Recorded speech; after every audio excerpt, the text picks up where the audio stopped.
Industrial Building Authority order. See Commissioner Pownell in the room. See any other elected officials.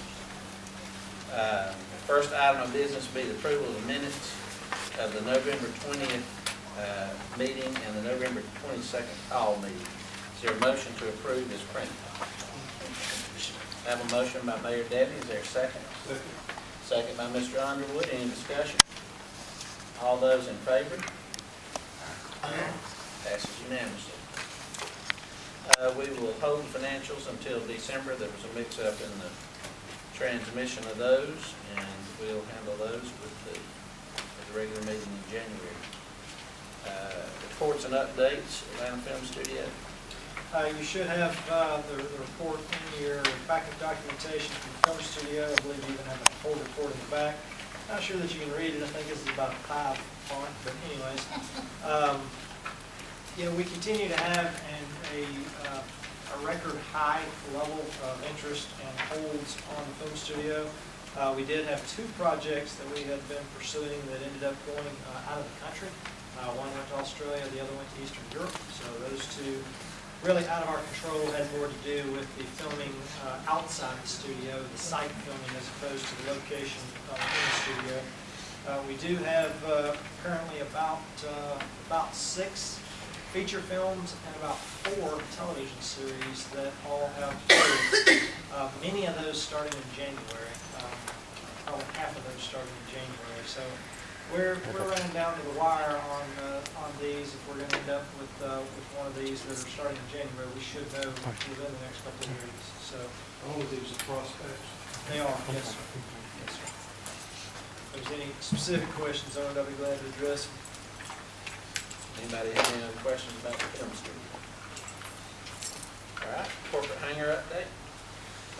Wanted to let you know, of course you heard the construction schedule earlier, and I mentioned that we're going to go ahead and do an RFP on the lease for the hangar.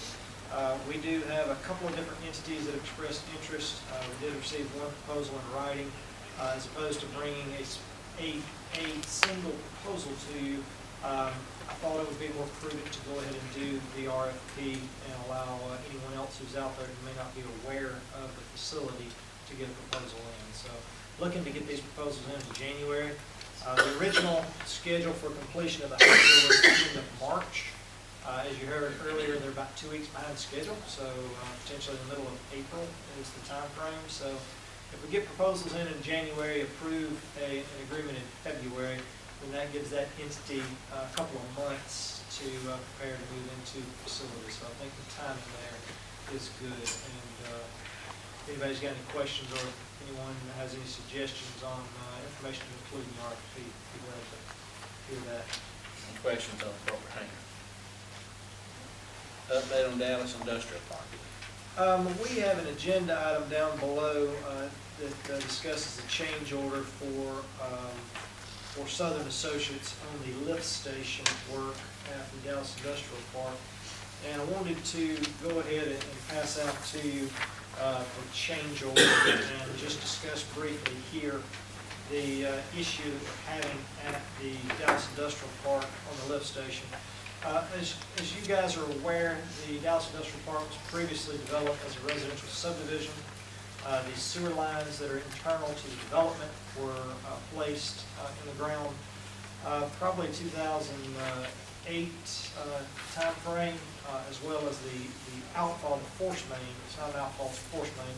The force main line, same time frame. So because those lines sat empty for 5 years, we are having some problems with them trying to get the final approval on the testing of the lines to make sure that they are that they don't have leaks and that type of thing. What you see on the invoice here from Southern Associates is the original force main pressure test, which failed. They found 2 breaks in the line. Those were repaired, retested, failed again, and they have had to go in and place T's in the line in order to be able to try to isolate the location where those breaks are at. So unfortunately, the topography out there is rocky, as is the case in a large portion of our county. And that does cause problems with, especially with force main lines, even more so than gravity lines. So, you know, I would like to say that these costs were anticipated.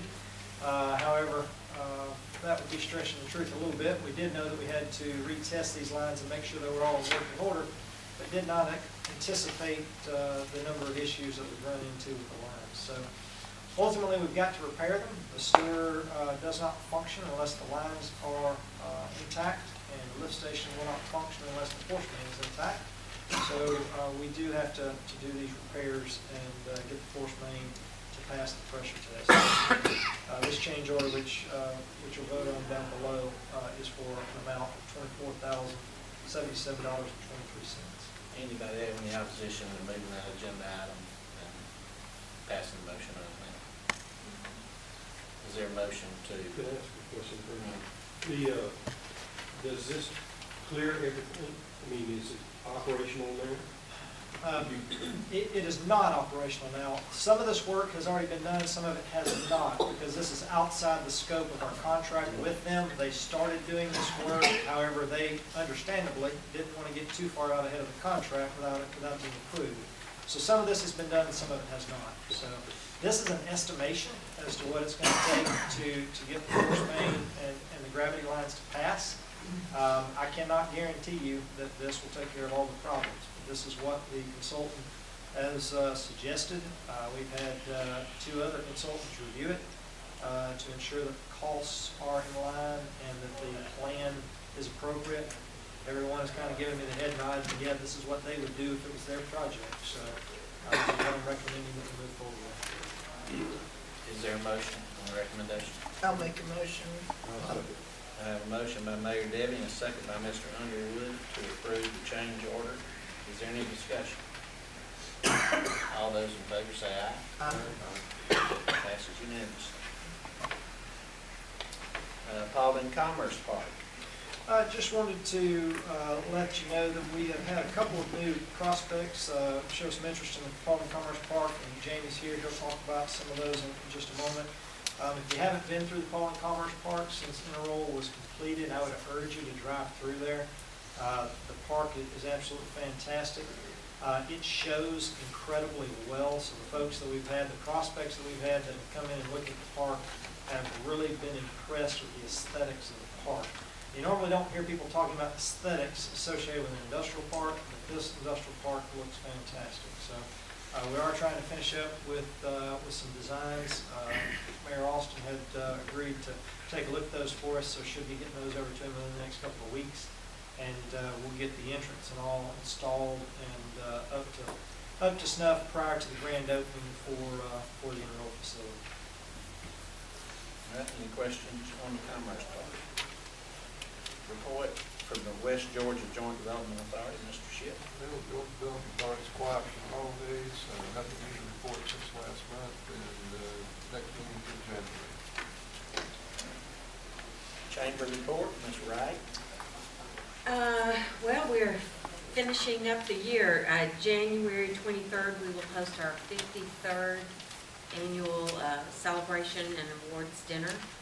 And visited with Interroll last week, and we are putting together packets for their new employees. Any questions of the Chamber? Paulding Economic Development Organization, Mr. Gilbert. Thank you, Mr. Chairman. Just a couple of very, very quick updates. Back to the Paulding Commerce Park that Blake mentioned. The activity with Project Blue that we talked about last time. We were waiting for them to come back with a decision, which we expect to be probably sometime in January. We were one of just a few locations in Georgia that are on the final list for that project. We also have another project that we've taken a look at to maybe do a multi-tenant building, possibly in the front part of the park for a company that we mentioned last time, which was Project Seal, that needs 20,000 square feet. And the way that would make that work for the front part would be someone coming in and building, say, a larger building and having this multi-tenant Right now, we're in the process of working to get to the Georgia Department of Community Affairs the 2013 report for the Paulding County City of Dallas Opportunity Zone. This is the annual report that is sent to them that records activity, developments, business license, permit activity, new companies, things like that that come into the zone. So I'm coordinating with our folks at the cities and the county to get all that information, which has to be done by the end of January. And speaking of opportunity zones, we did turn in our application to the Department of Community Affairs for the Paulding County City of Hiram Opportunity Zone.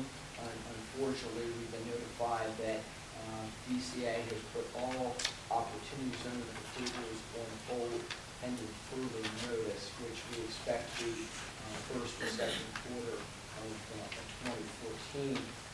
That also has ramifications for our existing opportunity zone. In the last few weeks, I've spent some time working with 3 companies that have requested, actually one's a vacant building, 2 are existing companies that requested to be included in the current opportunity zone. We have had any issues with making those requests in the past. Those requests are also on hold statewide. We'll know a little bit more about this in 2014, but that's where we are with the zones. We have 4 small manufacturing projects that are looking around that want to be in Paulding. We have a real challenge trying to accommodate these companies. The 4 that I'm working with combined would be about 50 jobs. They're all, some are 5 employees, others are 20. But the challenge is we have about 7 or 8 available industrial buildings, of which maybe 2 or 3 have loading docks.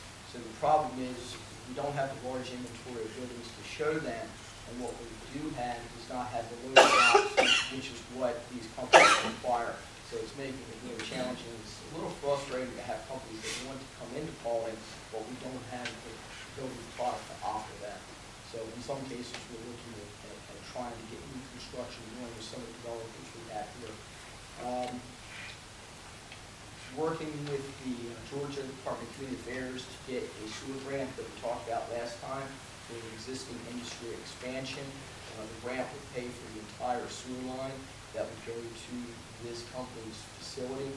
It's a $150,000 grant that we're seeking, and the process has started for that, and we expect to have an application in sometime around the middle to end of January. And the job creation would go from anywhere from the current job number of 50+ employees up to somewhere between 65 and maybe 75 employees at the facility. So a good existing industry we're working with. We're working also on getting our website finished, which should be launched in February. The initial design, everything looks really, really good. Easy for clients to navigate and find the information that they're looking for. And that should, again, be launched in February. And then finally, when the enrolled grand opening, I was with those guys yesterday at the new facility, and everything is starting to come together.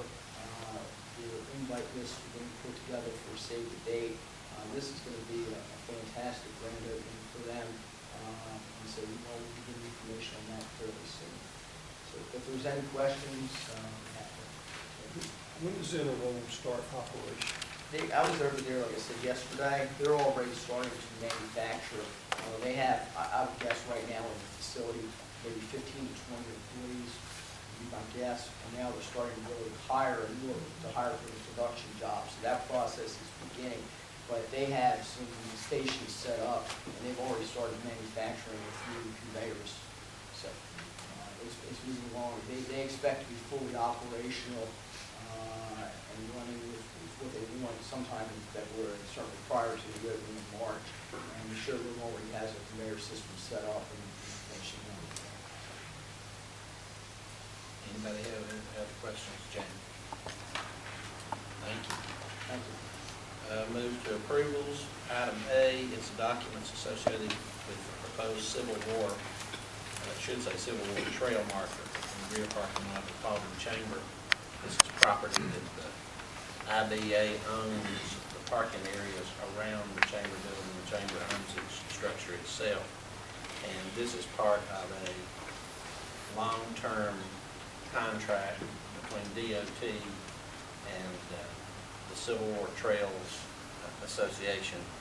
This is a self-guided tour system to significant aspects of the trail for the Battle of Atlanta. We have one going up in Sarabab Park in Dallas. There'll be one in New Hope. And so this is just an improvement for the easement and ability within the game access to the property. Is that correct? That is correct. And essentially, the documents, so that each one of you can take a quick look at them. This is the site plan for the easement, coming in off of 278. 278's up there at the top, and it's just an easement to come into the parking lot. Here's the chamber building, and the monument will be down at the trailhead for the Silver Comet Trail. There already is public access there because of the trailhead, the Silver Comet Trail. However, because this is a state DOT project, their guidelines require that the easement be specific to this marker for public access. So we're basically issuing an easement for somewhere where there's already public access, but it's about as benign as it could be. They did send us some information on the March to the City Heritage Trail. If anybody's interested in this information, be glad to get you copies of it. But it is an enhancement, I think, to the Civil War history and heritage in Paulding County. So I think it'll be something that the citizens will enjoy and potentially lead to some additional tourism as well. This actually points to a federal site, probably the most well-preserved gun placement in much of the area. And it was firing of that gun that created the disarray with the Orphan Brigade that led to them charging and being decimated on the hill behind the post office. So it has significant impact for those Civil War historians. Is there a motion to approve? I have a motion by Chairman Austin. Is there a second? Second by Mr. Shipp. Any discussion? All those in favor? Passes unanimously. Next item would be the approval of the 2014 meeting dates and times. The Airport Authority earlier approved the third Wednesday at 9 o'clock. This meeting is set for the third Wednesday at 10. The only thing I would ask is that we put in our notice is 10 o'clock or adjournment of the Airport Authority meeting, since those do overlap sometimes, not a lot of times, but that'll allow us to pick up as soon as we're finished. Anybody have any problems with the meeting dates? Not, I'll entertain a motion to adopt. Motion to adopt. Have a motion by Mr. Underwood and a second by Mr. Shipp. Any discussion? All those in favor? Passes unanimously. We have a need to go into executive session. We've got some real estate issues, land transactions, and potential litigation. Is there a motion to go into executive session for those purposes? Have a motion by Mayor Debbie. Is there a second? Second. Second by Ms. Wright. Any discussion? All those in favor? Passes unanimously. We will return shortly.